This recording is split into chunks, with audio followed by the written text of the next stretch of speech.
এই পৃথিৱীত যদি আটাইতকৈ তোমাৰ কাৰণে ভাল কোনোবাই বিচাৰে সেয়া হৈছে তোমালোকৰ মা দেউতা তাতকৈ কোনো আৰু ডাঙৰ হ'বই নোৱাৰে যিমান ভাল বন্ধু নহওক যিমান ভাল বেলেগ আন কোনোৱে নহওক সেইকাৰণে পিতৃ মাতৃৰ প্ৰতি তোমালোকৰ যিটো দায়বদ্ধতা যিমানেই তোমালোকৰ মনোমালিন্য নাথাকক কিয় বহু সময়ত এইখিনি সময়ত আমাৰ ৰিবেলিয়াছ কেৰেক্টাৰ এটাও উঠি আহে আমি বিপ্লৱী হওঁ হয়নে আমাৰ এটা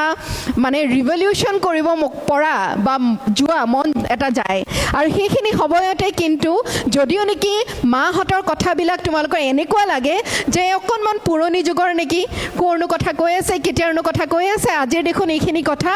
প্ৰযোজ্যই নহয় কিন্তু তোমালোকে সদায় এই কথাটো হৃদয়ংগম কৰিব লাগিব যে মা দেউতাই যিখিনি কথা তোমালোকক ক'ব হয়তো কোনোবা এটা বহুত ডাঙৰ কথা টেকন'লজিকেল কথা বা আজিৰ যুগৰ কথা নাজানিব পাৰে কিন্তু তেওঁলোকৰ আটাইতকৈ ডাঙৰ যিটো তোমালোকৰ কাৰণে চিন্তা সেইটো হৈছে তোমালোকক জন্ম কিয় দিছে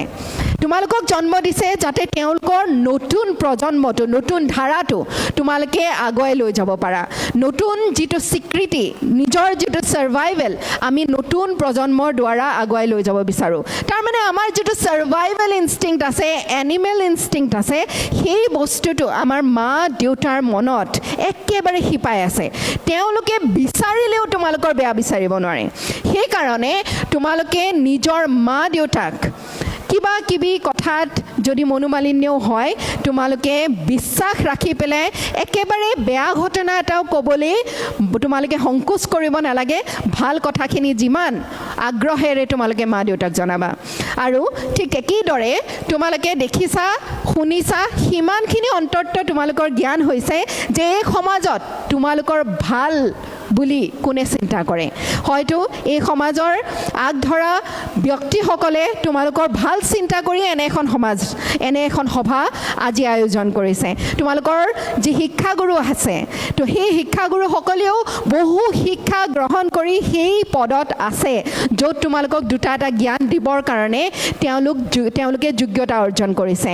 সেইবাবে তোমালোকে হিষ্ট্ৰীৰ পৰা শিকিব লাগে তোমালোকে ইতিহাসৰ পৰা শিকিব লাগে আৰু সেইজনে হৈছে আটাইতকৈ স্মাৰ্ট ব্যক্তি যিজনে আনৰ ভুলৰ পৰা শিকে নিজে ভুল কৰিবলৈ ৰৈ নাথাকে কাৰণ এই জীৱনটো বহুত চুটি